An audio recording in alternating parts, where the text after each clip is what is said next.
हरे कृष्ण।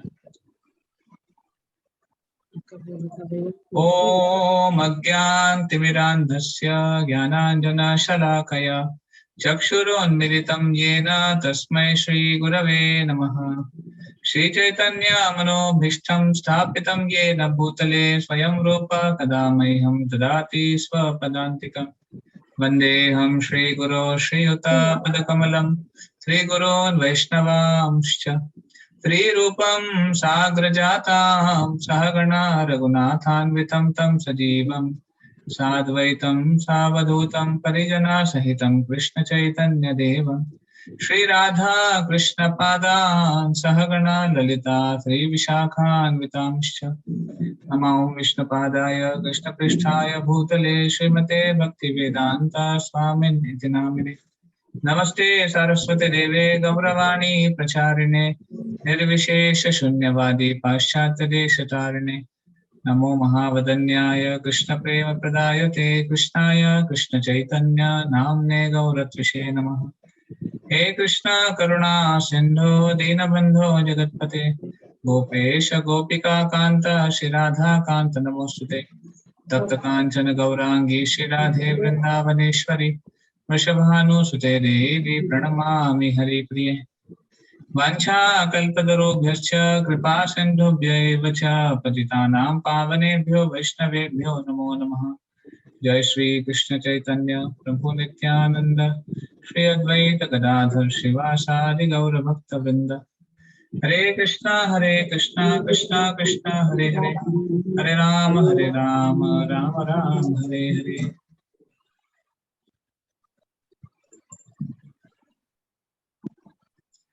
हरे कृष्ण। तो पुनः एक बार आप सबका हमारे आज के सत्र में स्वागत है। तो ये कथा है महाराज चित्रकेतु, इस बहुत ही प्रसिद्ध और बहुत ही एक महान राजा की। जो चित्रकेतु महाराज ये एक बहुत ही बड़े राजा थे और पूरी दुनिया के ऊपर उनका राज था। ये कथा आती है श्रीमद् भागवतम में। आप अगर श्रीमद् भागवतम पढ़ेंगे तो इनके बारे में आपको पढ़ने को मिलेगा, इनकी जीवन के बारे में पढ़ने को मिलेगा। तो ये श्रीमद् भागवतम से ही हम थोड़ा सा इनकी जीवन के बारे में चर्चा कर रहे हैं। तो चित्रकेतु महाराज ये बहुत ही विशाल, इनका राज्य बहुत विशाल था और पूरी दुनिया के एकमात्र सम्राट होने के कारण आप सोच सकते हैं कि कितना इनके पास ऐश्वर्य होगा। पूरी दुनिया के राजा हैं ये, तो बहुत ऐश्वर्य था इनके पास, बहुत धन था, बहुत विशाल नगरी में ये रहते थे और बड़ा राज्य कारभार इनको चलाना पड़ता था। सब कुछ था इनके पास। पर इतना कुछ होने के बाद भी एक चिंता हमेशा उनके जीवन में थी, एक कमी उनके जीवन में थी। वो कमी क्या थी? उनकी अनेक पत्नियां थी, बट किसी भी पत्नी से उनको संतान उत्पत्ति नहीं हो रही थी। He did not conceive a child from any of the women. Somehow or other, they were all barren. विधि का विधान ऐसे था कि सारी पत्नियां उनको संतान उत्पत्ति नहीं करा पाई इस प्रकार। तो इसलिए वो राजा हमेशा मोरोज रहते थे, हमेशा दुखी रहते थे कि क्या है, इतना कुछ है मेरे पास पर एक संतान नहीं है। ऐसे देखिए, उन दिनों में राजाओं का एक कर्तव्य हुआ करता था। वो केवल अपने स्वार्थ के लिए ही संतान उत्पत्ति नहीं चाहते थे। वो एक कर्तव्य के रूप में राज्य को एक अच्छा उत्तरदायित्व देने के लिए उनको संतान उत्पत्ति करनी थी। तो उनको एक बेटा चाहिए था जो आगे जाके राज्य को चला सके और साधुओं की सेवा कर सके, भगवान की भक्ति करा सके और लोगों को भी मार्गदर्शन दे सके।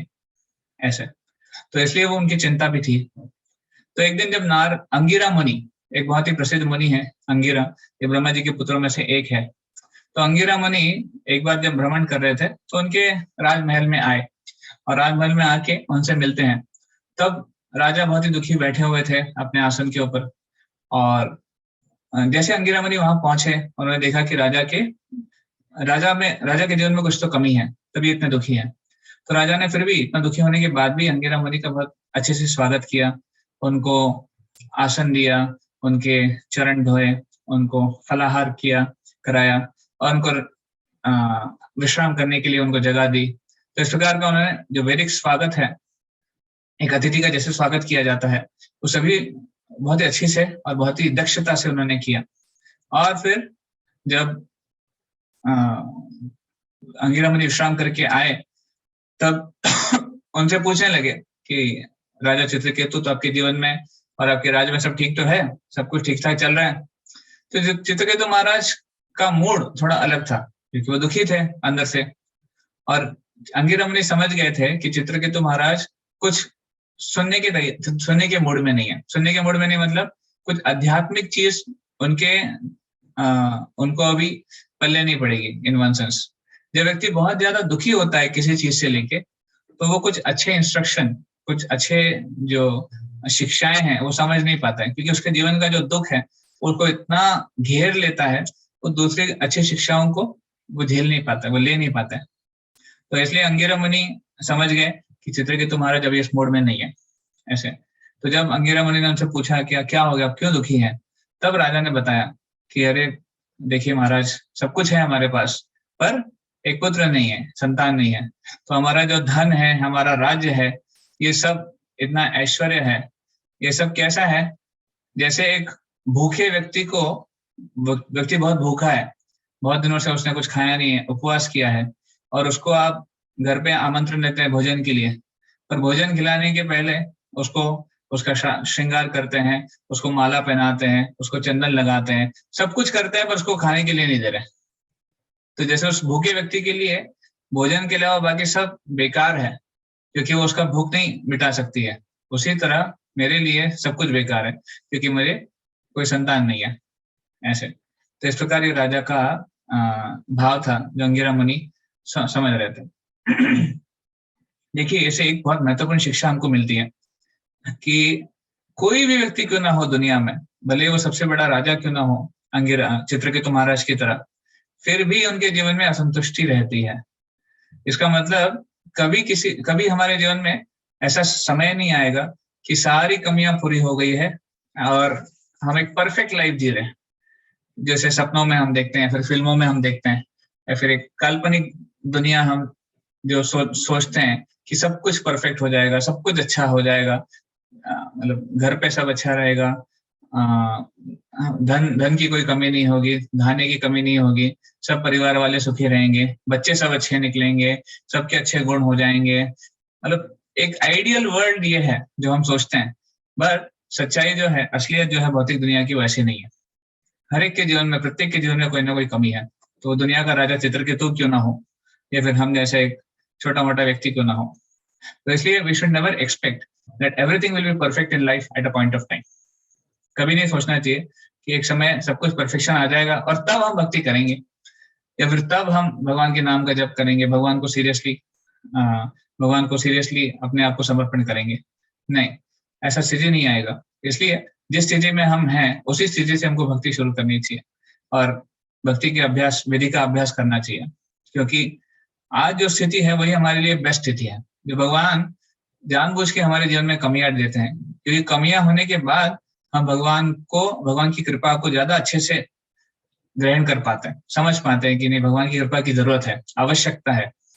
पर अगर जीवन में कमी नहीं है तो बहुत ही हमें से कोई विरला होगा जो भगवान के पास जाएगा, सब कुछ होने के बाद भी भगवान के पास जाएगा।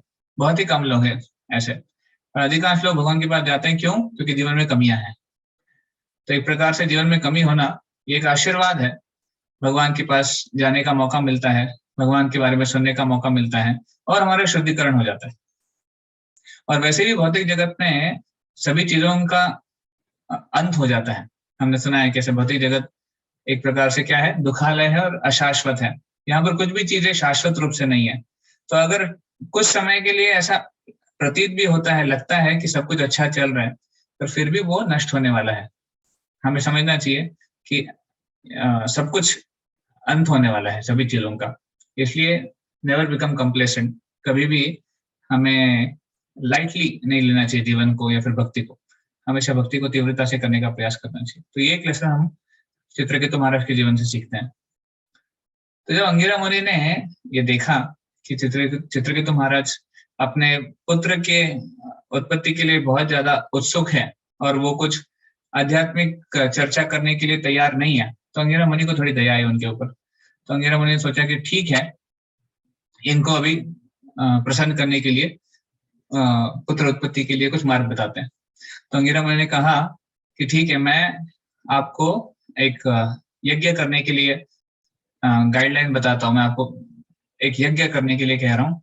उस यज्ञ को आप कीजिए, देवताओं को आहुति दीजिए और भगवान का आवाहन कीजिए, और उस यज्ञ के पश्चात जो महाप्रसाद होगा वो अपनी सबसे जो मुख्य रानी है उनको आप दीजिए, और उस महाप्रसाद से आपको सही में आपको 100% एक संतान की उत्पत्ति होगी।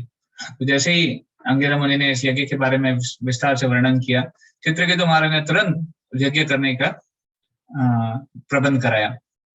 और जैसे ही वो यज्ञ हुआ तो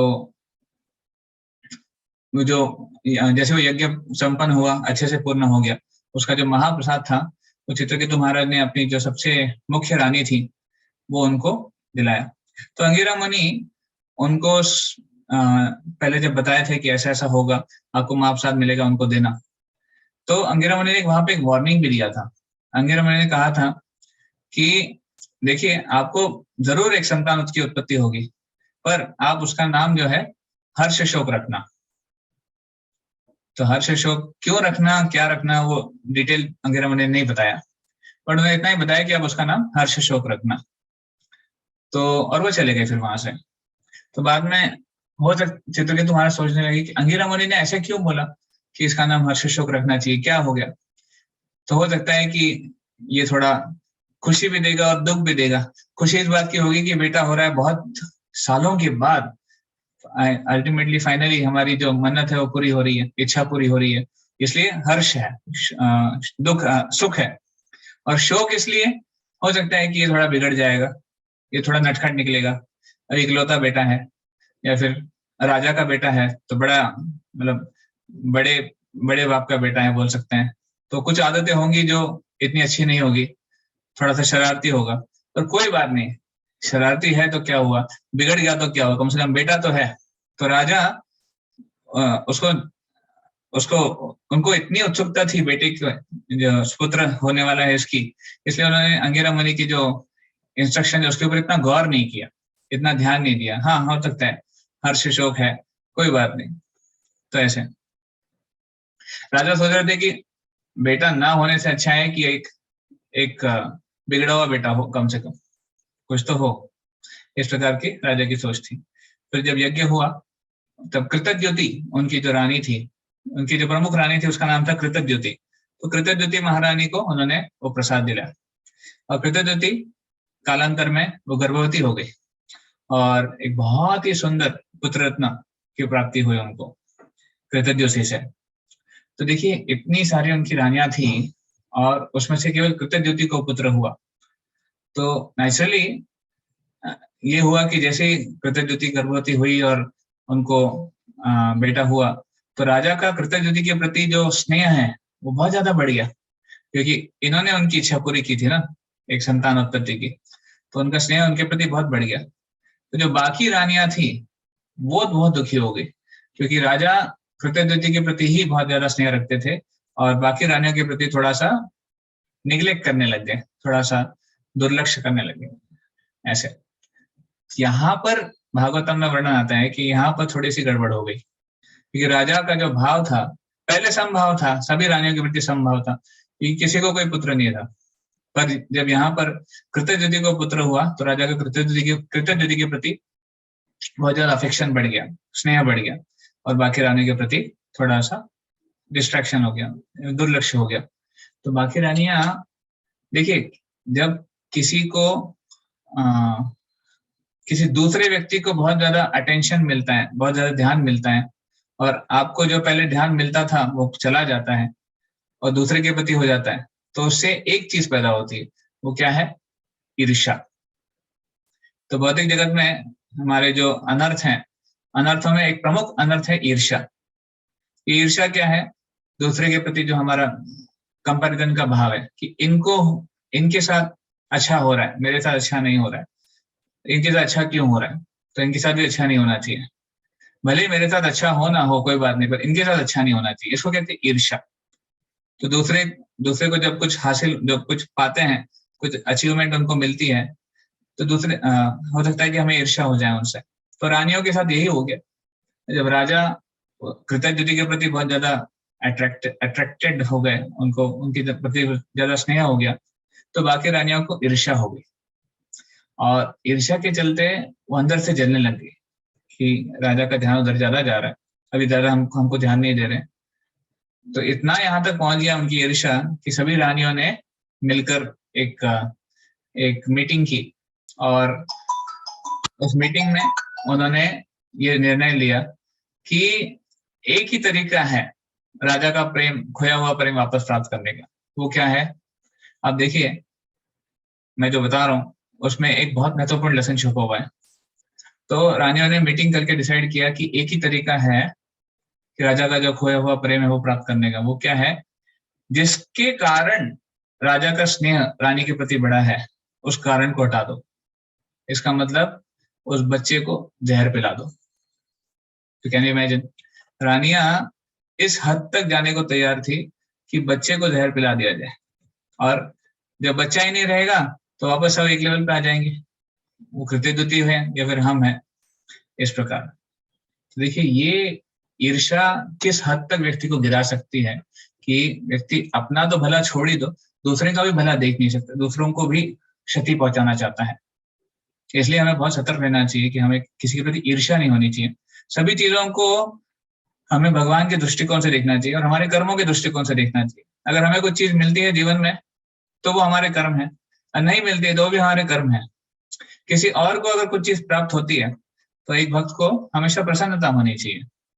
हमने एक बार चर्चा की थी, नहीं यहाँ नहीं, हमने दूसरे ग्रुप में चर्चा की थी, एक भक्त का भाव कैसे होना चाहिए दूसरों के प्रति। तो जब भी भक्त अपने से वरिष्ठ भक्तों से मिलते हैं या फिर जिनके गुण हमसे ज्यादा हैं, तो उनके प्रति हमारा प्रेम होना चाहिए और आदर होना चाहिए। ऐसे एक सम्मान का भाव होना चाहिए, रिस्पेक्ट। जब हम किसी इक्वल से मिलते हैं, इक्वल मतलब जो हमारे समान है या फिर हमसे गुण में समान है वगैरह, तो ऐसे भक्त के साथ हमारी मैत्री होनी चाहिए, हमारी बहुत अच्छी प्रगाढ़ मैत्री होनी चाहिए। और जब हम किसी ऐसे व्यक्ति से मिलते हैं जिनके गुण हमसे कम है या फिर जो गुणों में कम है या फिर उम्र में कम है, ऐसे व्यक्ति के प्रति हमारा क्या होना चाहिए? हमारा प्रेम होना चाहिए, हमारा एक कंपैशन, करुणा का भाव होना चाहिए। ऐसे तो तीनों लेवल पे, हमसे ज्यादा, हमारे बराबर और हमसे नीचे, तीनों स्तर पे हमें ऐसे भाव रखने चाहिए, तभी जाके हम उनसे ईर्ष्या नहीं करेंगे या फिर उनके प्रति हम एक प्रकार से हम अपने अचीवमेंट से भी गर्वित नहीं होंगे। हमारे पास जो है कभी कभी हम उससे गर्व हो जाता है, तो वो भी नहीं होना चाहिए। जो हमारे पास अगर किसी से कुछ ज्यादा है तो समझना चाहिए कि भगवान की इच्छा है, भगवान की कृपा है, इसलिए ज्यादा है। ऐसे नहीं कि हमारे खुद की योग्यता है, तो इसलिए गर्व भी नहीं होना चाहिए। और दूसरे के पास कुछ ज्यादा है तो ये समझना चाहिए कि भगवान की इच्छा है कि वो भगवान उनको ज्यादा देना चाहते हैं, तो इसलिए उनकी प्रति ईर्ष्या भी नहीं होनी चाहिए। तो ये रानियों का भाव जो था ईर्ष्या का, उसकी वजह से उन्होंने तय किया था कि हर्ष शोक को वो जहर पिला देंगे। ऐसे फिर उसके बाद एक दिन जब रानी अपने महल में थी और वो बच्चा जो है अपने बेड पे या फिर जो भी है पालने में खेल रहा था या फिर पालने में सो रहा था, तो रानी अपने गार्डन में थी और अपने जो मेड सर्वेंट हैं, उनकी जो दासी है, उनको बोलती है कि अभी आप जाके बच्चे को लेके आइए, बहुत देर हो गई, वो सो रहा है। तो भागवत में वर्णन आता है कि दासी गई वहां पर और देखती है कि बच्चे की जो आंखें हैं वो उल्टी हो गई थी, इसका मतलब वो मर चुका था। तो जैसे ही वो दासी ये देखती है, वो छाती मार मार के पीट पीट के रोने लगती है। पहले तो वो समझ नहीं पाती क्या हो गया, तो वो थोड़ा सा जो कॉटन है उसके नाक, जो कपास है उसके नाक के पास ले जाती है, वो देखती है कि कोई मूवमेंट नहीं है, मतलब बच्चे की सांस रुक गई है। तो फिर वो चिल्ला चिल्ला के रोने लगती है। कभी कभी जब माताएं बहुत ज्यादा दुखी हो जाती है तो रोती हैं, तो उस प्रकार वो चिल्ला चिल्ला के छाती पीट पीट के रोने लगी, सबको बुलाने लगी, हाय हाय ये क्या हो गया, हाय हम तो बर्बाद हो गए वगैरह। तो सारे जो कोर्ट में या फिर जो महल में जो भी दासियां थी, जो वर्कर्स थे, सब आ गए। रानी दौड़ते हुए आ गई और सबने देखा कि हर्ष शोक अभी मर चुके हैं, मृत हो चुके हैं। तो रानी भी अपने दुख को सहन नहीं कर पाई, वो भी अपनी छाती पीट पीट के रोने लगी और चिल्लाने लगी जोर जोर से कि क्या हो गया, कैसे हो गया, ऐसे। तो पूरा पूरा जो माहौल है वो बहुत दुख का माहौल हो गया। हम हम ऐसे एक्सपीरियंस होगा हम कुछ लोगों की, अचानक अगर कुछ दुख आ जाता है किसी के ऊपर, कुछ संकट आ जाता है या फिर अचानक किसी की मृत्यु हो जाती है, तो बहुत ही एक माहौल दुख से भर जाता है, एक वाइब्रेशन। तो उस माहौल में जो भी आता है उसको उस दुख का अनुभव हो जाता है। तो वैसे ही हो गया था वहां पर। तो ये देख के सारे, ये जैसे ही न्यूज पहुंची, कोर्ट में पहुंची राजा के दरबार में, तो सब लोग दरबारी लोग वहां पर आ गए। राजा को जब ये पता चला तो राजा तो खड़े नहीं हो पा रहे थे।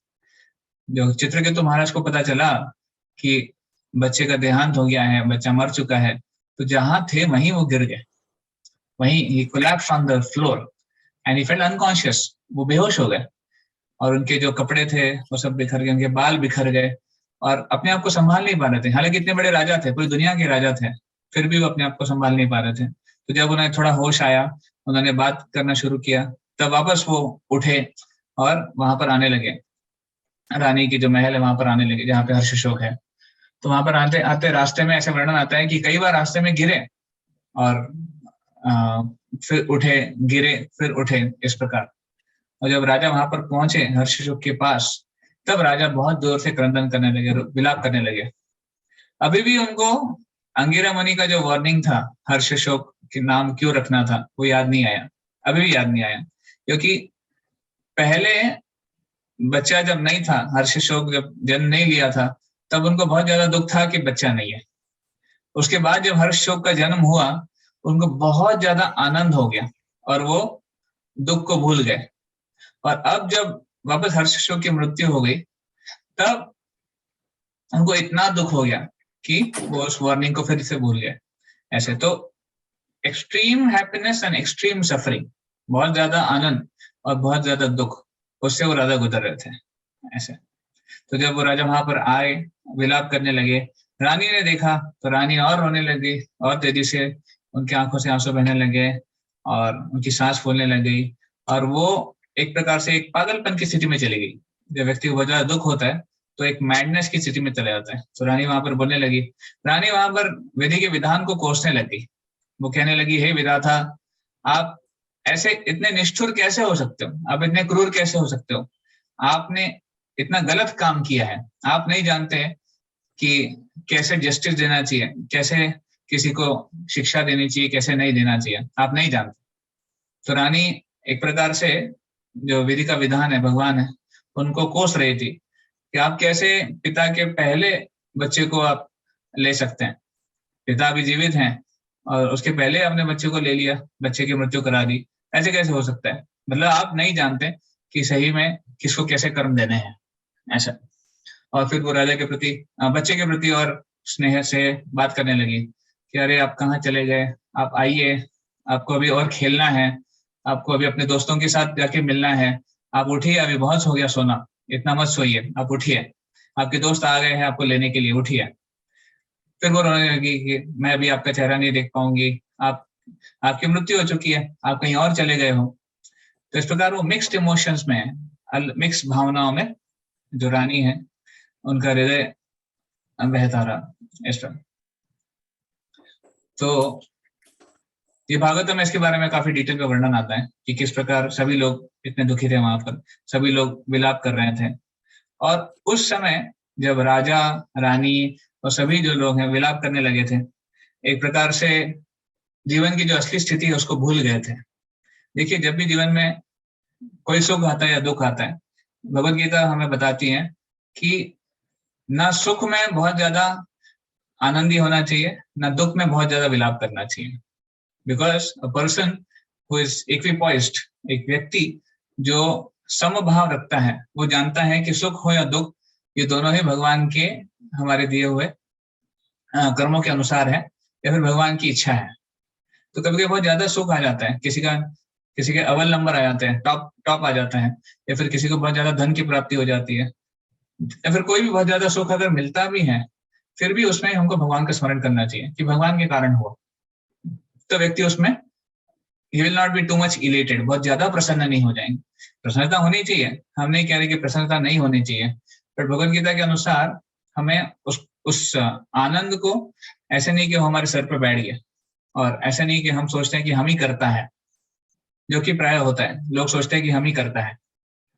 और जब दुख आता है बहुत ज्यादा, तो फिर लोग, जैसे वो रानी भगवान को कोस रही थी, विधि के विधान को कोस रही थी, उस तरह लोग भी फिर भगवान को कोसने लग जाते हैं कि दुख क्यों दिया।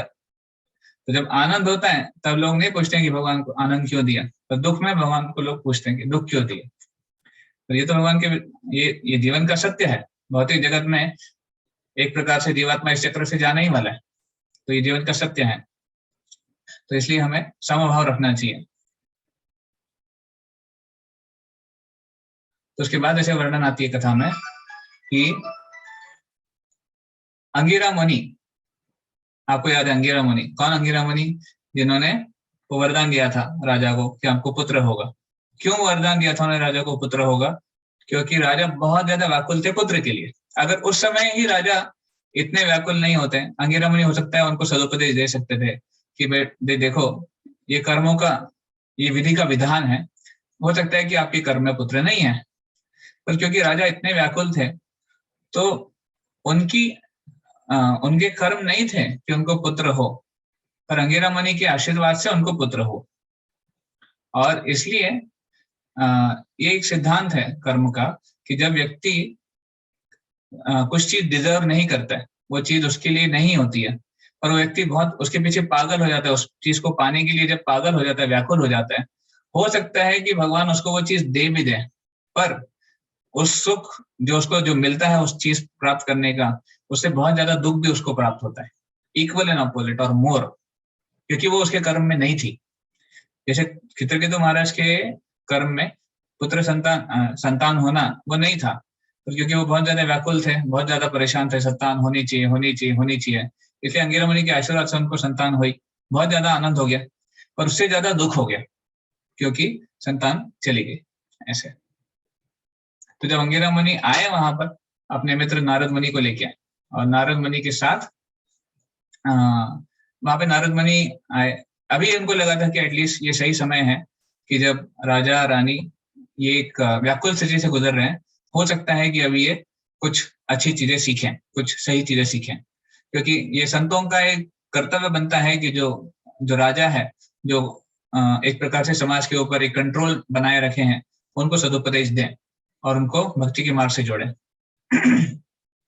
तो जैसे ही उन्होंने वहां पर गए, देखा कि बच्चा मरा हुआ है और सब लोग रो रहे हैं, तो नारद मुनि की कृपा से बच्चा जीवित हो गया। इनफैक्ट उन्होंने बच्चे से कहा कि अरे आप नहीं, पहले अंगिरा मुनि ने राजा से कहा कि आप इन संतान के लिए आप रो रहे हो, पर आप क्यों इतना विलाप कर रहे हो? आपको क्या लग रहा है कि आपका उनसे जो संबंध था पिता का या फिर माता का, ये नष्ट हो गया है और इसकी वजह से आप रो रहे हो? क्या ये जो संबंध है पिता और माता का, क्या ये असली संबंध है? क्या ये ही संबंध जीवात्मा का रहता है? और क्या ये संबंध हमेशा हमेशा के लिए रहेगा? ऐसे प्रश्न वो उनको करने लगे। तो अंगिरा मुनि उनको बता रहे थे, एक बहुत सुंदर उदाहरण के साथ अंगिरा मुनि समझाते हैं कि जैसे पानी में अलग अलग कण, मिट्टी के कण कभी कभी साथ में आ जाते हैं। कभी आपने देखा होगा बहते हुए पानी में कुछ एक साथ में आ जाते हैं, कुछ पत्तियां हैं या फिर कुछ बह रहा है, तो कुछ समय के लिए साथ में आते हैं, कुछ देर के लिए साथ में बहते हैं और फिर अलग हो जाते हैं ऐसे। और ये वापस कभी, ये जो ग्रुप है, ये जो लॉट था जो साथ में आया था, वापस कभी नहीं मिलता है, साथ में कभी नहीं आएगा वापस, हमेशा हमेशा के लिए वो अलग हो गया ऐसा। तो अंगिरा मुनि उनको बता दें कि जैसे पानी में ये जो अलग अलग कण साथ में आते हैं, उसी तरह जीवन में लोग साथ में आते हैं, जो अलग अलग आत्माएं हैं वो साथ में आती हैं, कुछ समय के लिए साथ में रहती हैं, उसको जीवन कहते हैं। पर जीवन के अंत में, जीवन के पर्यंत, जीवन के बाद हर कोई अपने अपनी दिशा में चला जाता है, क्योंकि प्रत्येक व्यक्ति आत्मा है और वो एक प्रकार से काल के प्रभाव में बह रहा है, समय का प्रभाव, काल का प्रभाव, उसके कारण साथ में आए हैं और साथ में आगे आगे जाके सेपरेट हो जाते हैं, अलग हो जाते हैं। तो इस प्रकार अंगिरा मुनि चाहते थे कि राजा को ये सब समझे। तो जब अंगिरा मुनि उनसे चर्चा किए, पर फिर भी राजा को अभी इतना साक्षात्कार नहीं हो पाया क्योंकि बहुत ज्यादा दुखी स्थिति में थे। तो नारद मुनि ने क्या किया, नारद मुनि ने उस बच्चे को वापस जीवित करा दिया। नारद मुनि ने बच्चे से कहा कि हे जीवात्मा, आप कहाँ चले गए हो, आप वापस आइए। आपके देखिए माता और पिता कितने व्याकुल हो गए, कितने दुखी हो गए हैं, तो वो आपके लिए रो रहे हैं, तो आपको वापस आना चाहिए, उनकी सेवा करनी चाहिए और उनके साथ रहना चाहिए, और जो इस शरीर आपको मिला हुआ है उसको भोग करना चाहिए, और फिर बाद में आपको राजा बनना चाहिए, जैसे आपके पिताजी चाहते हैं, आपको राज्य करना चाहिए, और बाद में जब सही समय आएगा तब आप जा सकते हैं। तो ऐसे नारद मुनि ने उस बच्चे को बोल के उसको जीवित करा दिया। अभी इस कथा में बच्चा बहुत सुंदर शिक्षाएं देता है, और यही शिक्षाएं इस पूरी जो भागवतम में ये पूरे इसका हाईलाइट है, इस कथा का हाईलाइट है कि बच्चा क्या शिक्षाएं देता है। तो जब बच्चा वापस जीवित जीवित हो जाता है नारद मुनि की कृपा से, तो बच्चा कहता है, वो खड़ा होकर बैठ जाता है बच्चा अपने पालने में, और बच्चा अभी एक प्रकार से साक्षात्कार व्यक्ति की तरह बोल रहा है। तो बच्चे कहते हैं कि देखिए नारद मुनि, हे मुनिवर, हम अपने कर्मों के अनुसार इस शरीर में आए थे। It was the result of my karma that I took this body, और मेरे जो कर्म है इस शरीर के वो नष्ट हो चुके हैं, मेरा जो समय है इस शरीर का वो खत्म हो चुका है, इसलिए मैं भी अगले शरीर में जा रहा हूँ, और मैं अपने कर्मों के अनुसार कभी उछले शरीर, कभी उच्च क्या मानते हैं जो उच्च कोटि की जीवात्माएं हैं, जैसे देवतागण है, कभी वहां जन्म लेता हूँ, कभी मैं निम्न योनियों में जन्म लेता हूँ, जैसे पशु है, पक्षी है, पेड़ है, पौधे हैं, उनमें जन्म लेता हूँ। तो मेरा तो ये चक्र चलता रहता है, काल के अनुसार, कर्म के अनुसार, जन्म मृत्यु जरा व्याधि का चक्र अलग अलग योनियों में चलते रहता है। और आप कौन से माता पिता की बात कर रहे हैं कि मैं इन दोनों की सेवा करूं, ये दोनों मेरे माता पिता हैं आप कह रहे हो, पर ये कौन से माता पिता हैं? मैंने तो अनेक जन्मों में अनेक माता पिता धारण किए हैं। जब मैंने हाथी का जन्म लिया था तो मेरे हाथी माता पिता थे, जब मैंने चूहे का जन्म लिया था तो मेरे चूहे माता पिता थे, जब मैंने सर्प का जन्म लिया था तो वहां माता पिता थे, जब मैंने मनुष्य का जन्म लिया वहां भी माता पिता थे, जब मैंने देवलोक में जन्म लिया वहां भी माता पिता थे। हर योनि में मुझे माता पिता प्राप्त हुआ है। तो आप इन दोनों की जो बात कर रहे हैं, ये कौन से माता पिता? क्या ये मेरे असली के माता पिता हैं? नहीं, ये मेरे असली के माता पिता नहीं है। ऐसे वो बच्चा बहुत सुंदर शिक्षाएं देता है। अब देखिए, शास्त्रों के अनुसार प्रत्येक जीवात्मा शाश्वत है, और प्रत्येक जीवात्मा अपने कर्मों के अनुसार एक शरीर धारण करते हैं, और जब तक जब तक उसका उस शरीर में समय है, जब तक उसका जो कर्म है, प्रारब्ध उसको कहते हैं, प्रारब्ध हम इसका अगली बार चर्चा करेंगे। तो जब तक उसका प्रारब्ध है उस शरीर में, तब तक वो शरीर में रहता है। किसी का उसके ऊपर कोई कंट्रोल नहीं है कि कौन व्यक्ति के शरीर में कितना रहने वाला है। वो एक प्रकार से डिसाइडेड है, वो तय है, और वो जितना समय है उस शरीर में उतना ही वो बिता पाते हैं। उससे ना एक सेकंड ज्यादा ना एक सेकंड कम, कोई उसको चेंज नहीं कर सकता। हाँ, जीवात्मा का अपना एक स्वतंत्र इच्छा है, अगर वो चाहे तो उसको कम कर सकता है आत्महत्या करके, बट अदरवाइज जो विधि का विधान है वो अटल है। प्रत्येक जीवात्मा को जो शरीर प्राप्त हुआ है उसको उस समय के लिए भोग करना है, फिर जाना है। और इस प्रकार अनेकों शरीरों में जीवात्मा भटकते रहता है। कितनी योनियां हैं हमने डिस्कस किया था। How many species are there? 84 lakhs. 84 lakh species, 84 lakh योनियां हैं। तो 84 लाख योनियों में जीवात्मा भटकते रहता है अपने कर्मों के आधार पे। और ऐसा नहीं है कि ये जीवन अंत है, एक जीवन, कई बार कुछ लोगों को लगता है कि ये जीवन लास्ट है, इस जीवन के बाद सब कुछ नष्ट होने वाला है। ऐसा नहीं है। जीवात्मा एक प्रवास कर रहा है, एक ट्रेवल कर रहा है, और ट्रेवल चलते रहता है जब तक उसकी मुक्ति नहीं हो जाती है, जब तक इसको शरीर से मुक्ति होकर भगवत धाम नहीं जाता है, तब तक वो ट्रेवल चलता रहता है। और ऐसा भी नहीं है कि वो केवल ऊपर की योनियों में जाता रहेगा। कई बार ये एक मिसकंसेप्शन है, लोग सोचते हैं कि अभी मनुष्य है ना, तो मनुष्य योनि ही उसको प्राप्त होगी, या फिर ऊपर की योनि प्राप्त होगी, नीचे की योनि प्राप्त नहीं होगी। ऐसा नहीं है। अगर उसके कर्म और उसकी जो एक्टिविटीज हैं, उसके जो कर्म है, बेसिकली उसकी जो इच्छाएं हैं, अगर वो निम्न योनि की है, पशु योनि की है, तो उसको पशु योनि मिलेगा। जिस जिस प्रकार के कर्म है, जिस जिस प्रकार की इच्छाएं हैं, वैसा वैसा शरीर उसको मिलेगा। ऐसे तो इसमें किसी का किसी थर्ड पार्टी का कोई इन्फ्लुएंस नहीं है। भगवान भी इसमें कोई इंटरफेरेंस नहीं करते हैं, भगवान बीच में हस्तक्षेप नहीं करते हैं। जीवात्मा की जो इच्छाएं हैं उसके हिसाब से उसको शरीर मिल जाता है। ऐसे तो चित्रकेतु महाराज का जो बेटा था हर्षशोक, उसने सीधे सीधे मना कर दिया कि ये मेरे असली माता पिता नहीं है। क्यों? क्योंकि असली माता पिता तो ऐसे तो माता पिता मैंने हर जन्म में लिए हैं, तो मेरे असली माता पिता कौन है? तो असली माता पिता जीवात्मा का कौन है? भगवान स्वयं है। जीवेर स्वरूप होय कृष्ण दास। जीवात्मा का स्वरूप ही है भगवान का दास होना। हम देखिए, हम इस जीवन में जब आते भी हैं तो माता पिता एक माध्यम है जिनके माध्यम से हम आते हैं। तो इसका मतलब नहीं है कि हम उन्हीं की संतान, क्योंकि वो माध्यम से जीवात्मा आता है पर किसी ने उसको पैदा तो नहीं किया। एक प्रकार से जब पिता से माँ के शरीर में बीज आता है और उस बीज को जब माता धारण करती है, उसको एक एटमॉस्फेयर एक ऐसा एटमॉस्फेयर मिलता है जहां पर वो बीज ग्रो करता है, उसको शरीर प्राप्त होता है। पर ये सारा प्रोसेस जो है भगवान द्वारा निर्देशित है। और वो बीज भी किसने दिया है? वो भगवान द्वारा आता है। अहम बीज प्रदापिता, भगवान कहते हैं।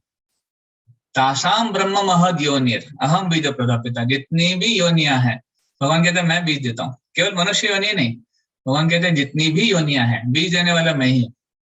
तो I am the seed giving father, Krishna says. तो असली पिता ये भगवान श्री कृष्ण स्वयं ही है। बाकी इस जीवन में जो है या फिर अन्य जीवन में जो भी माता पिता हमने धारण किए हैं, वो एक प्रकार से they are the secondary parents. वो जो है उनके माध्यम से या फिर जो भगवान के बाद सेकेंडरी पेरेंट्स हैं। जैसे हमारे एक पिता ब्रह्मा भी है, ये ब्रह्मा जी ने हमें शरीर दिया है। ब्रह्मा जी जो है इन सभी तत्वों को बनाते हैं। ब्रह्मा जी के माध्यम से हमें शरीर मिलता है। तो ओरिजिनल पिता भगवान है, सेकेंडरी पिता ब्रह्मा जी भी हैं, और माता पिता भी हैं जो इस जीवन में हमारे एक उनके माध्यम से हम जन्म लिए हैं। ऐसे अनेक श्रेणियों के माता पिता हैं। तो भौतिक जगत में वापस वो जो हर्ष शोक है वो कहने लगता है कि देखिए इस जीवन में जैसे नदी बहती है और नदी किसी प्रवाह के लिए रुकती नहीं है। नदी का जो प्रवाह है किसी के लिए रुकता नहीं है। उसी तरह सब लोग साथ में आते हैं, मित्र बन जाते हैं, रिश्तेदार बन जाते हैं, कभी के शत्रु भी बन जाते हैं। तो हम लोग इस दुनिया में कुछ ना कोई रोल ले लेते हैं, दोस्ती का, रिश्तेदारी का या फिर शत्रु का, और वो आगे बढ़ाने का प्रयास करते हैं और फिर वो नष्ट हो जाता है। जीवात्मा चला जाता है, उसकी मृत्यु हो जाती है, या फिर वो संबंध चला जाता है। ऐसे तो एक उदाहरण दिया जाता है, जैसे हमने लास्ट टाइम भी उदाहरण दिया था, आपको याद होगा। हमारा जीवन एक ट्रेन ट्रेवल की तरह है। जब रेलवे में अगर आपने ट्रेवल किया है, एक कंपार्टमेंट में 6 लोग होते हैं, तो अलग अलग लोग अलग अलग समय उस कंपार्टमेंट में एंट्री करते हैं। मान लीजिए जो ट्रेन है वो दिल्ली से मुंबई की ओर जा रही है, तो कोई दिल्ली से बैठते हैं, कोई आगरा से बैठते हैं, कोई कानपुर से बैठते हैं, या फिर कोई झांसी से बैठते हैं और वो मुंबई की ओर जा रहे हैं। तो अलग अलग लोग अलग अलग समय ट्रेन में बैठते हैं और हो सकता है किसको पहले भी उतरना पड़े। कोई पहले उतर जाए, कोई भोपाल में उतर जाए, कोई भूसावल में उतर जाए, कोई मनमाड़ में उतर जाए और कोई मुंबई तक आगे जाए। तो अलग समय आए, अलग अलग समय चले गए, पर होता क्या, कुछ समय के लिए साथ में रह गए और वहां पे वो संबंध बना लिए और फिर दोस्ती कर ली, एक दूसरे के फोन नंबर भी शेयर कर दिए और प्लान भी बना लिया कि हम विजिट करेंगे एक दूसरे के यहाँ पर। तो वहां पे कुछ समय के लिए हमने जो संबंध बना लिए वो एक परिवार की तरह है। तो पहले जब जैसे परिवार में आते हैं, दादाजी जन्म लेते हैं, दादाजी से फिर पिताजी जन्म होते हैं, पिताजी से बच्चे का जन्म होता है, फिर बच्चे से फिर उसकी संतान का जन्म होता है, और तब तक फिर हो सकता है कि दादाजी रहे ना रहे, पिताजी रहे ना रहे। इस प्रकार जो काल का जो चक्र है वो चलता रहता है। बट वी हम सब जीवात्मा है, इंडिविजुअल है, अपने अपने कर्मों के हिसाब से आते हैं, अपने अपने कर्मों के हिसाब से जाते हैं। तो किसी का किसी कोई संबंध नहीं है, असली संबंध नहीं है, यही परिवार है। तो एक प्रकार से ये जो शारीरिक चेतना है उसके कारण हम सोचते हैं कि ये मेरे माता पिता, ये मेरे भाई बहन, ये मेरे सगे संबंधी, और इन्हीं के साथ हमें जीवन भर रहना है, इन्हीं के साथ हो सकता है कि जन्मों जन्मों तक रहना है। बट ऐसा नहीं है। देखिए ये जो डिस्कशन है हमारा, ये इसके लिए नहीं है कि हमारा माता पिता से स्नेह चला जाए या फिर माता पिता के प्रति हमारा भाव दूसरा हो जाए, ये नहीं, उसका पर्पज नहीं है। ये डिस्कशन हम इसलिए कर रहे हैं क्योंकि भागवतम में इसके जो शिक्षाएं आती है ये सिखाने के लिए आती है कि कैसे हमारा जो शाश्वत संबंध है भगवान से वो कितना इंपॉर्टेंट है, उसको जोड़ना कितना इंपॉर्टेंट है। क्योंकि अगर हम इस जीवन पे ही पूरा ध्यान केंद्रित कर दें और उस संबंध को भूल जाएं जो भगवान के साथ संबंध है, तो हम एक प्रकार से अपने जीवन को वेस्ट कर रहे हैं। और जो मूल्यवान मनुष्य जन्म हमें मिला है उसको हम उसका मूल्य न समझकर उसको हम कुछ यू कैन से कुछ कुछ पैसों के लिए उसको खत्म कर रहे हैं। एक्चुअली मनुष्य जीवन का जो मूल्य है वो एक अमूल्य है, उसका कोई मोल नहीं है, बट उसका मूल्य इतना ज्यादा है, और अगर हम उसको वेस्ट कर दें, केवल इस शारीरिक चेतना में आगे बढ़े, अपने आप को शरीर समझे और संबंधों, इस टेम्पररी संबंधों को, जो क्षणिक संबंध है उन्हीं को ध्यान दें, और हमारे भगवान के प्रति संबंध है उसको ना हम वापस जागृत करने का प्रयास ना करें, तो फिर we are wasting the very very big opportunity.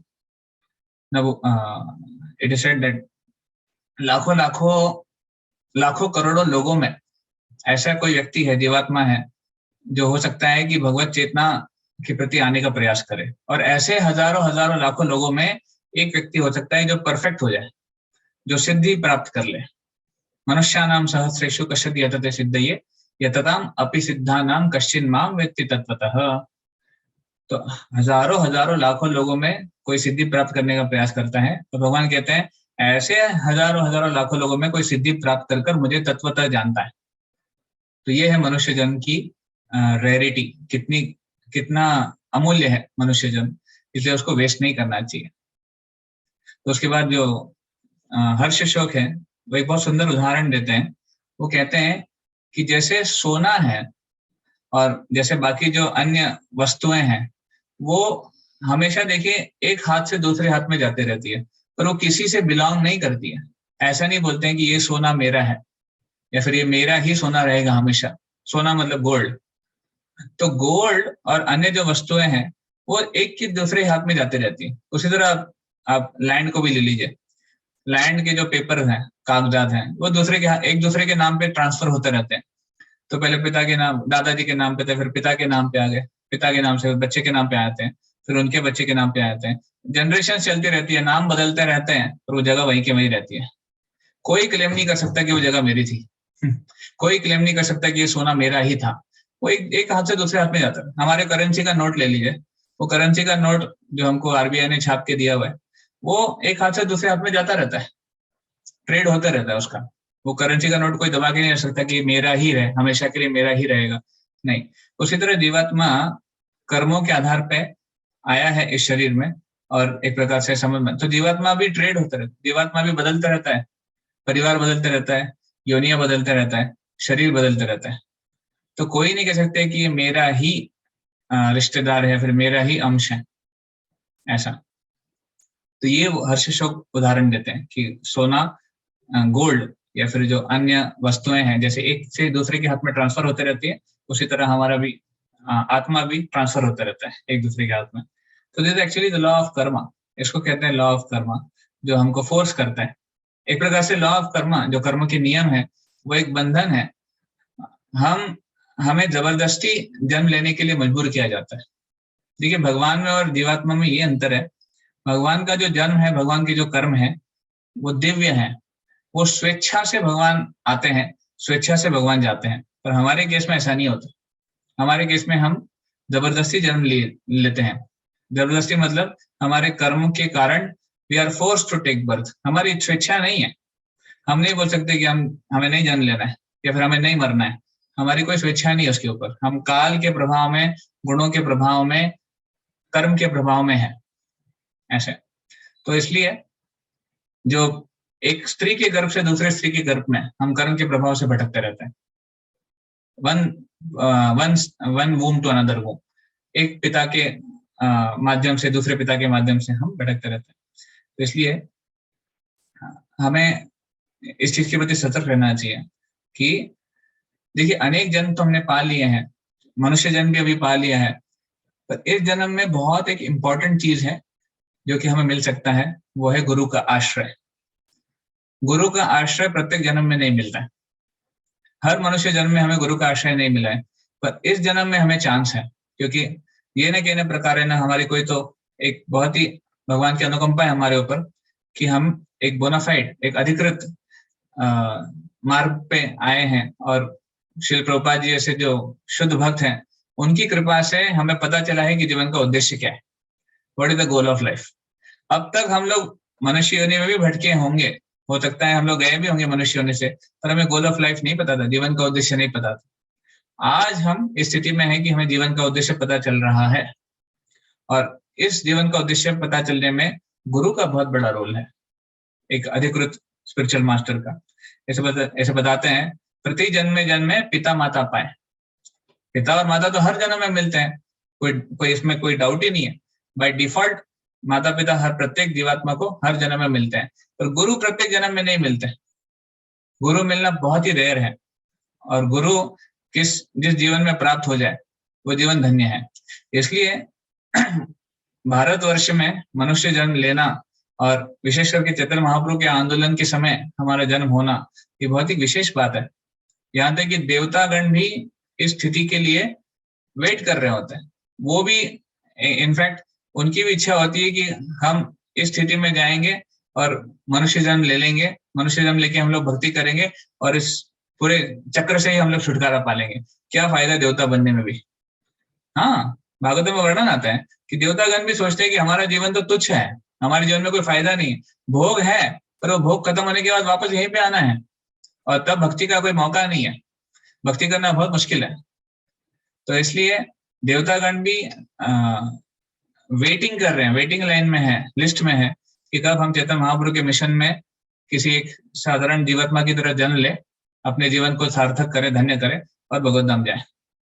तो हमें कितना बड़ा मौका मिला है। आप सोच सकते हैं कि चैतन्य महाप्रभु का आंदोलन है, भगवान की इतनी अनुकंपा है, श्रील प्रभुपाद जी जैसे अनन्य गुरु हैं, उनके शिष्य हैं, और उस समय हमारा जन्म हुआ है, हमें भक्ति करने का मौका मिल रहा है।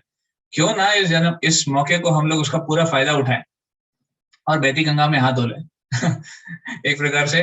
बिकॉज ऐसा है कि जो भी चैतन्य महाप्रभु के मिशन से जुड़ेगा उसका उद्धार होना ही होना है, ये बाय डिफॉल्ट है।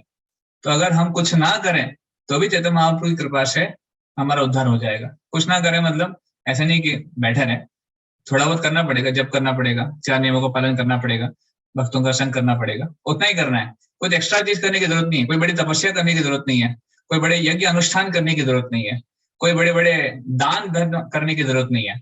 हमें केवल इतनी तपस्या करनी है कि 16 माला का जप ध्यान से करें, 4 नियमों का पालन ध्यान पूर्वक करें, और भगवान को भोग लगाकर प्रसाद ग्रहण करें, अन्य चीजें ना ग्रहण करें, और भक्तों का संग करें नियमित रूप से, और ग्रंथों का अध्ययन करें। यही तपस्या है कलयुग के लिए। इतनी तपस्या अगर हम लोग कर लें, तैयार हो जाएं, तो फिर हमारा जीवन धन्य है। जो मौका देवताओं को नहीं मिलता है, जो मौका सत्युग के लोगों को नहीं मिलता है, जो मौका अच्छे अच्छे जीवात्माओं को नहीं मिल पाता है, वो मौका हमें मिला हुआ है अपने जीवन का उद्धार कर भगवत धाम जाने का। तो इसलिए लास्ट में अभी हम कंक्लूड करेंगे, जब हर्ष शोक लास्ट में उनको बताते हैं कि जीवात्मा अमर है और उसका किसी सो कॉल्ड माता या पिता से कोई संबंध नहीं है, पर एक प्रकार से बंधन के कारण और भौतिक शरीर के बंधन के कारण वो अपने आप को मूर्खतावश किसी का पुत्र समझता है, कोई किसी को अपने माता पिता समझते हैं ऐसे, पर ये संबंध नश्वर है, ये नष्ट हो जाते हैं। इसलिए one should not be involved with false jubilation and lamentation। इसलिए व्यर्थ के बहुत ज्यादा हर्ष या फिर बहुत ज्यादा शोक में व्यक्ति को नहीं पड़ना चाहिए, और उसको क्या करना चाहिए, उसको भगवान की भक्ति करनी चाहिए। जो मौका उसको मिला है उसको भगवान के प्रति कृतज्ञ रहना चाहिए, और आगे जाके उसको भक्ति कर अपने जीवन का उद्धार करना चाहिए। ऐसे तो भौतिक दुनिया के भ्रम में नहीं पड़ना चाहिए। ये बहुत बड़ा भ्रम है। शारीरिक चेतना में हम लोगों को हम अलग आइडेंटिटी रखते हैं। जैसे कभी कभी स्वप्न में होता है ना, स्वप्न में जाने के बाद व्यक्ति की आइडेंटिटी पूरी चेंज हो जाती है। वो वहां पर रात में नींद में सो रहा है, बेड पर पड़ा हुआ है, पर स्वप्न में वो कुछ और ही देखता है और कुछ और ही उसको दिखाई देता है, और अपने आप को भी वो पहचान नहीं पाता है जब तक वो स्वप्न देख रहा है।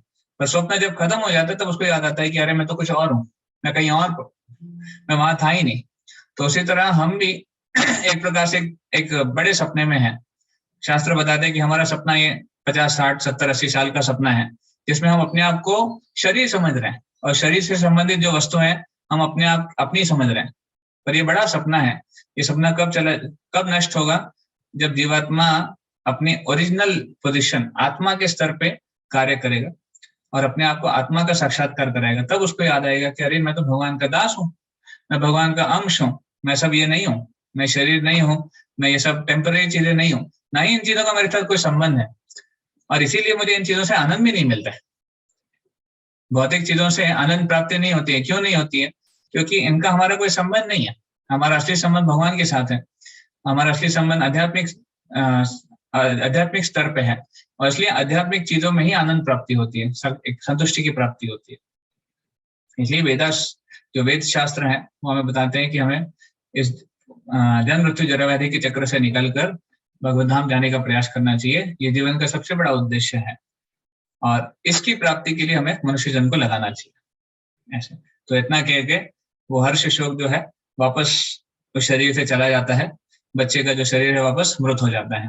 पर अभी इतनी शांति थी वहां पर। जब बच्चा होता है ना, कभी कभी छोटे बच्चे कुछ फिलोसॉफी बोलते हैं, कुछ प्रवचन करते हैं, तो लोग बहुत ध्यान से सुनते हैं। तो जब बच्चा बोल रहा था तो सब लोग बहुत ध्यान से सुन रहे थे, और जब बच्चा चला गया वापस तो सबके जीवन में साक्षात्कार आ गया। हर्ष शोक नहीं, चित्रकेतु महाराज और कृतज्योति जो रानी थी, और जो भी वहां पे बाकी रानियां भी थी जिन्होंने एक्चुअली उसको विष दिया था, उसको मारा था, वो भी वहां पर आके एक प्रकार से रोने का ढोंग कर रही थी। और जब हर्ष शोक की बातें उन्होंने सुनी तो वो भी शारीरिक चेतना से परे हो गए। तो सभी लोग वहां पर आध्यात्मिक स्तर पे आ गए और अपने जो विलाप है उसको त्याग दिया। और फिर नारद मुनि और अंगिरा मुनि की कृपा से चित्रकेतु महाराज भी शुद्ध भक्ति में जुड़ गए। ऐसे वर्णन आता है।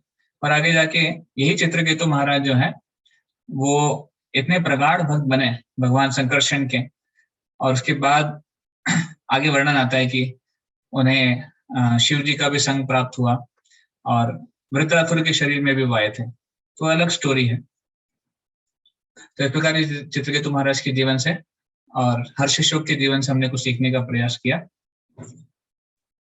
किसी का कोई प्रश्न है या फिर कुछ टिप्पणी है?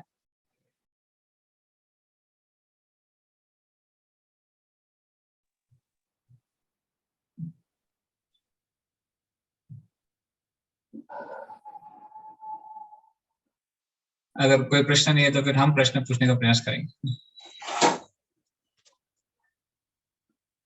प्रभु जी हरे कृष्णा। प्रभु जी हाँ, हरे कृष्णा।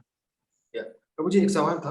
प्रभु जी ये जो कहा आपने कि गुरु आश्रय और आध्यात्मिक ज्ञान मतलब यही इस मानव जीवन का सबसे बड़ा उपहार है, gift of life.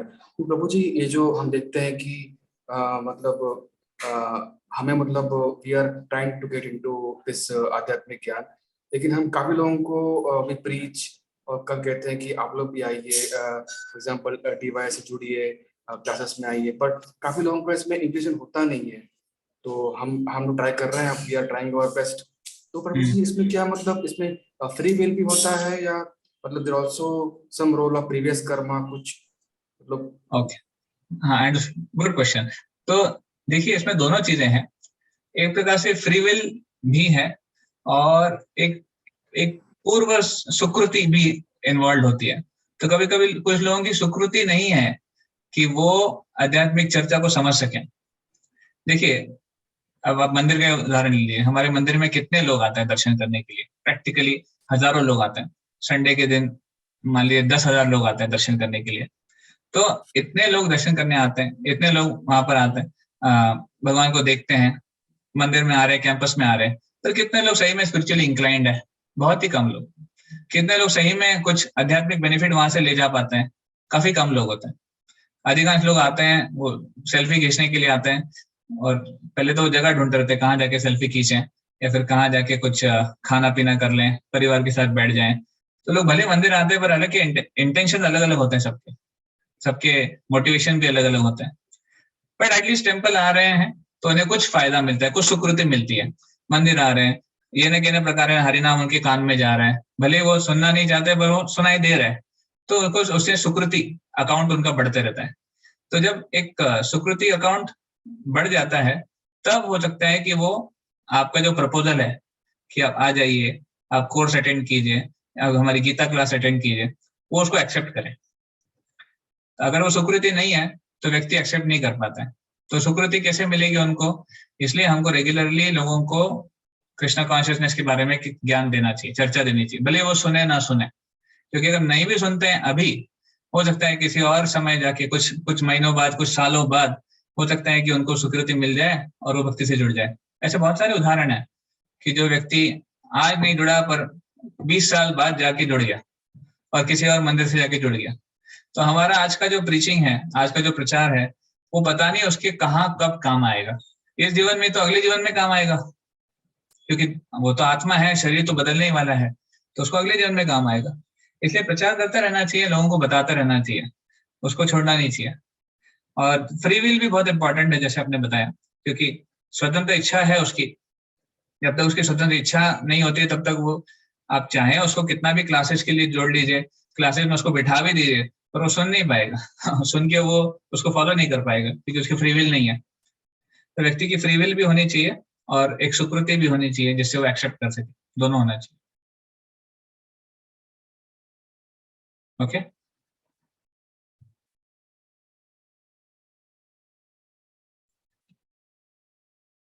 Thank you. और कोई? हरे कृष्णा प्रभु जी।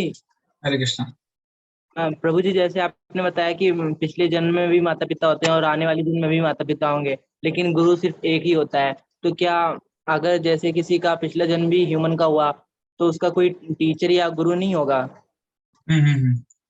Okay, good question.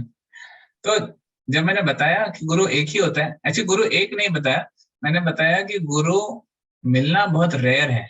माता पिता प्रत्येक जन्म में मिलते हैं, गुरु प्रत्येक जन्म में नहीं मिलते हैं। बहुत ही विरले व्यक्ति को एक आध्यात्मिक गुरु की प्राप्ति हो सकती है जीवन में। ये बहुत रेयर है, बहुत ही कृपा चाहिए उसके लिए। तो मैं ये बताने का प्रयास कर रहा था कि गुरु इतने रेयरली प्राप्त होते हैं, और इसलिए इस मौके को खोना नहीं चाहिए।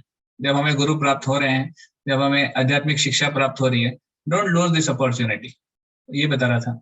अब ऐसे गुरु तत्व एक ही है, भले गुरु व्यक्ति अलग अलग हो सकते हैं, पर गुरु तत्व एक है।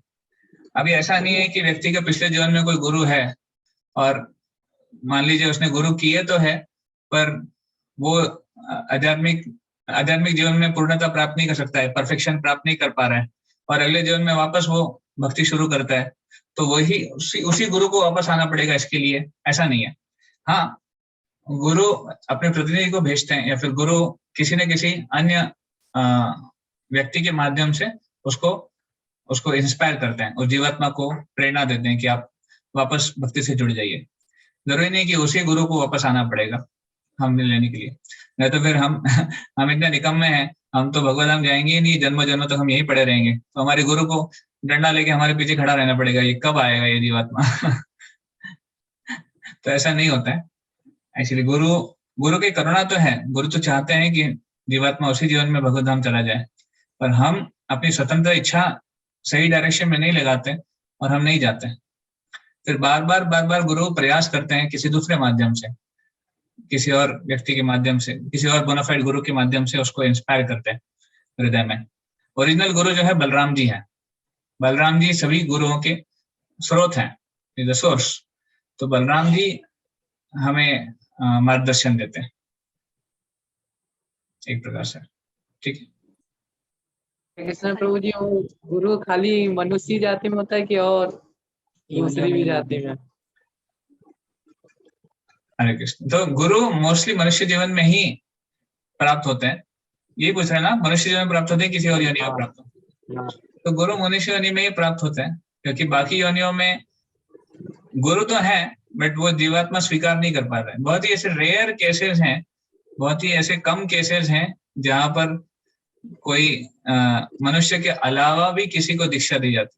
जैसे हमारे आचार्य में से एक आचार्य थे, आई थिंक रसिकानंद ठाकुर उनका नाम है, तो उन्होंने एक शेर को दीक्षा दी थी, और वो शेर भी इतने अच्छे से भक्ति कर रहा था कि उस शेर ने अपना जो स्वरूप है, मतलब एक प्रकार से शेर का क्या स्वभाव है, वो मारता है दूसरों को और खून पीता है, तो शेर ने छोड़ दिया था, शेर भी शाकाहारी बन गया था। रसिकानंद ने कुछ दीक्षा दी थी। तो ऐसे बहुत ही रेयर केसेस है जो पशु योनि में दीक्षा मिलती है, अदरवाइज गुरु जो है मनुष्य योनि में ही प्राप्त होता है। हरे कृष्ण प्रभु जी, प्रणाम। हरे कृष्ण। तो प्रभु जी, ऐसा भी होता है जैसे मुझे इस लाइफ में सपोज दैट गुरु मिल गए और मैंने भक्ति पूरी नहीं करी हो, मेरा नेक्स्ट बर्थ हुआ और किसी वजह से गुरु ना मिले उस जन्म में, या कुछ ऐसा होता है कि मतलब कि गुरु को मैं ना मिल पाऊं या वो मुझे ना मिले अगले जन्म में और फिर मेरा वहां पतन हो जाए? देखिए, मतलब लॉजिकली उसको समझने का प्रयास मत कीजिए। ये एक तत्व है, गुरु तत्व, जैसे मैंने बताया बलराम जी उसके ओरिजिनल ओरिजिन है। तो किसी न किसी माध्यम से गुरु हमें इंस्पायर करते हैं। अभी अगर हमारी उतनी सुकृति है, उतना एक्सेप्टेंस है, तो हम उसको स्वीकार कर लेंगे, उस मैसेज को स्वीकार कर लेंगे। तो हमें एटलीस्ट, देखिए, हमें अपने साइड से तो प्रयास करना चाहिए कि इसी जीवन में ये प्रोसेस पूरा हो जाए।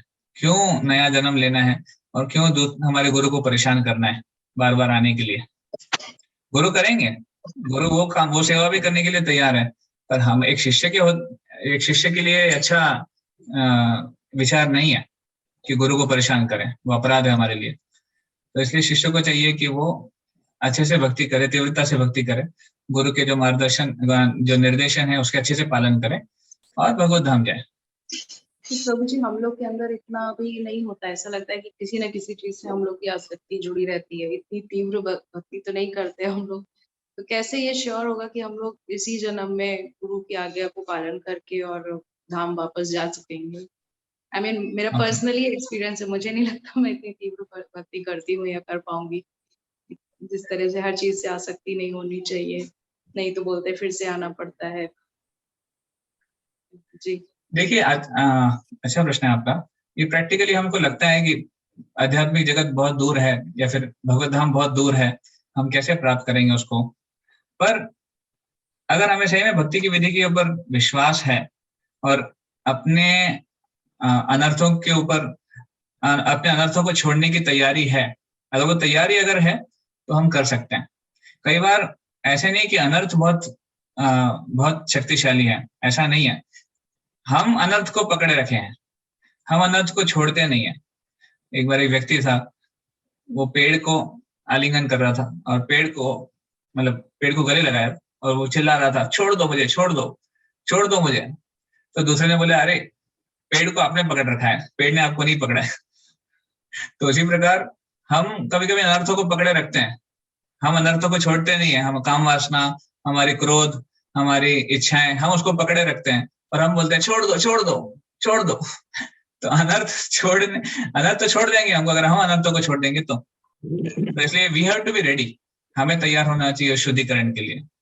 प्रोसेस है, हमारे पास क्वालिफाइड गुरु है, हमारे पास फुल प्रूफ मेथड भी है। मतलब हमने देखा है, एग्जाम्पल भी है हमारे सोसाइटी में, इस्कॉन में ही इतने सारे एग्जाम्पल्स हैं। भक्ति कर कर कितने लोगों का जीवन साक्षात्कार धन्य हो गया। तो बहुत सारे एग्जाम्पल इस्कॉन में भी है, हमारे पास बोनाफाइड गुरु भी है, हमारे पास एग्जाम्पल भी है, सब कुछ है। अभी बस हमें एक सिंसियर स्टूडेंट बनना है, अच्छा स्टूडेंट बनकर उसको पालन करना है। तो we should never be hopeless in spiritual life. आध्यात्मिक जीवन में कभी भी होपलेस नहीं होना चाहिए, हमेशा होपफुल होना चाहिए। होपफुल क्या है? हाँ, हम भी भक्ति का अभ्यास कर कर इस मतलब जो सबसे रेयर अचीवमेंट है भगवत धाम जाना, उसको प्राप्त कर सकते हैं। प्रभुपाद जी कहते हैं, I can guarantee I can take you back to Godhead if you are sincere in your practice, if you chant 16 rounds attentively, if you follow 4 82 principles, and if you don't offend the Vaishnavas. तो प्रभुपाद जी ने ये promise किया है हमको। तो जब एक शुद्ध भक्त प्रॉमिस कर रहे हैं, वो हमारे लिए करने को तैयार है, बस हमें फॉलो करना है। जी। तो let us try not to become hopeless, but be hopeful कि प्रोसेस काम करता है और अगर मैं फॉलो करूंगा तो मेरे लिए भी काम करेगा। अभी रिसेंटली हमने एक ऑफरिंग पढ़ी प्रभुपाद जी की अपीयरेंस डे के दिन, आपने भी पढ़ी होगी शायद। तो उसमें एक प्रभुपाद जी के शिष्य हैं, वो लिखते हैं कि उनकी पत्नी को बहुत टर्मिनल कैंसर था, कुछ तो लास्ट स्टेज था, तो उनकी पत्नी का देहांत हो गया। उसके बाद उनकी पत्नी उनके स्वप्न में आती हैं और उनको बताती हैं कि मैं ये बताने आई हूँ कि प्रभुपाद जी ने जो प्रोसेस दिया है वो काम करता है, मुझे भगवान ने अपने धाम में ले लिया है और आप भी अगर सिंसियरली प्रैक्टिस करोगे तो आप भी चल जाओगे। तो ये साक्षात हो रहा है, हमारी सोसाइटी में आज भी हो रहा है। People are going back to God. Thank you prabhu ji. Hare Krishna. Hare Krishna prabhu ji, एक और क्वेश्चन था। यस, आज से रिलेटेड। हाँ, हाँ, वो जैसे कि आपने बताया कि मतलब कुछ लोग जैसे बोलते हैं कि माता पिता ही पहले गुरु होते हैं, तो ऐसा बोल सकते हैं क्या कि मतलब हमें हर जन्म में कि गुरु मिलते हैं माता पिता के रूप में? देखिए, कहावत है माता पिता पहले गुरु होते हैं, और वो सही भी है। माता पिता गुरु हैं कैसे? क्योंकि वो संतान को सिखाते हैं। आइडियली तो ये होना चाहिए कि आध्यात्मिक शिक्षा एक व्यक्ति को घर से ही मिलनी चाहिए। तो आइडियली तो यही है कि माता पिता पहले गुरु हैं, बिकॉज वो उसको आध्यात्मिक जीवन में ट्रेनिंग देते हैं। बट कलयुग के माता पिता ऐसे हो गए कि वो खुद भी नहीं जानते, तो वो क्या ट्रेनिंग देंगे दूसरों को? तो इसलिए पहले तो प्रयास करना चाहिए कि हम उनसे इतनी शिक्षा, हमें उनसे शिक्षा लेनी है।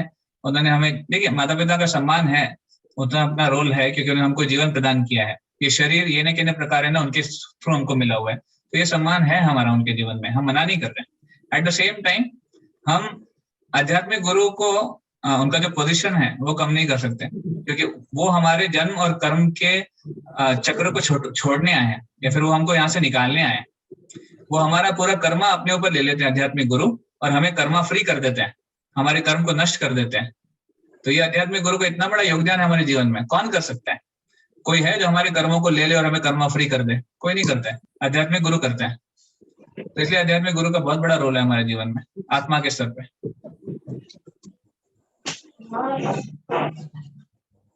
Okay prabhu ji, thank you. Hare Krishna. Prabhu ji. हाँ, हरे कृष्णा। प्रभु जी, हमने सुना है कि बिना गुरु किए अगर हम माला करते हैं तो मम्मी मेरी कह रही थी बिना गुरु किए तुम जो 16 माला करते हो नहीं करने चाहिए। ये बात तो सही है, आपकी माता जी सही कह रही है कि बिना अधिकृत गुरु के जो मंत्र है वो निष्फल होता है। ऐसे शास्त्रों में एक श्लोक है कि जब तक हम दीक्षा नहीं लेते हैं तब तक मंत्र जो है हमारा निष्फल होता है। पर हम जो 16 माला कर रहे हैं वो प्रभुपाद जी के निर्देशन में हम लोग कर रहे हैं। तो प्रभुपाद जी हमारे ऑलरेडी एक शिक्षा गुरु हैं, तो हमें डरने की बात नहीं है। हम प्रभुपाद जी के निर्देशन में एक बोनाफाइड शिक्षा गुरु के मार्गदर्शन में कर रहे हैं, और हम भी धीरे धीरे दीक्षा की तरफ अग्रसर हो रहे हैं। ये दीक्षा लेने का एक ट्रेनिंग चल रहा है, तो आगे जाके हम जब बाकी गुरुओं के बारे में जानेंगे, हो सकता है हम आगे जाके दीक्षा भी ग्रहण करेंगे। प्रत्येक भक्त को दीक्षा लेनी चाहिए ताकि वो सीरियस हो जाए अपने भक्ति में, तो तब हमें गुरु का आश्रय भी प्राप्त हो जाएगा। पर अभी हम जो भक्ति कर रहे हैं प्रभुपाद जी के मार्गदर्शन में कर रहे हैं, कोई दिक्कत नहीं है। धन्यवाद prabhu ji. Hare Krishna. Hare Krishna. So thank you very much आप सबका ध्यानपूर्वक सुनने के लिए। ऑलरेडी 9 बज रहे हैं, तो हम इसको यहाँ पे एंड करेंगे। हरे कृष्णा। श्रील प्रभुपाद की जय। समवेत गौर भक्त वृंद की जय। निताय गौर